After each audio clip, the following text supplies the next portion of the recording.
Walang takas ang lalaking tumangay sa isang motorsiklo sa Caloocan. Nakipaghabulan siya sa biktima na nakiangkas sa mga rumesponding pulis. Ang maaksyong pag-aresto sa suspect, tinutukan ni John Consulta, exclusive. Sir, diretso lang, sir. Ito ang aktual na paghabol ng motorcycle units ng PNP sa Caloocan para sa tumangay ng isang motorsiklo. Kulay pula, sir, na motor, TMX. Ang biktima, nakaangkas sa motorsiklo ng mga pulis sa gitna ng habulan. Nakakulay blue na damit, sir, yung kumuha, sir. Matapos ang 3 minutong habulan, inabutan ng mga pulis at biktima ang suspect. Ayun, sir, ayun yung motor ko, sir.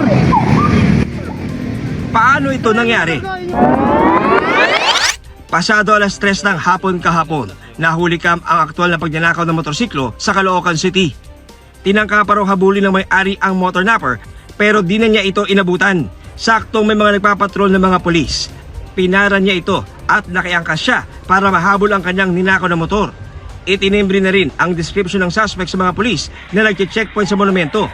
Kaya pagdating doon ng suspect, agad siyang naharang. Pagdating niya po dito sa monumento, nagkaroon na po ng probable cause yung mga pulis na naka-designate at naka-deploy po dito para siya ay harangin at questionin at tanungin kung ano yung kung kanino yung dala-dala niyang motorsiklo. Matapos ang ilang sandali, dumating na noon ang PNP Motorcycle Unit at ang biktima.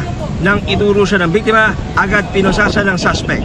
Wala pa pong 3 minutes, nahuli na po na nila ang nagkarnap ng motor na ginagamit ko. Kasi po kung hindi po nila nahuli yung motor, babayaran ko po.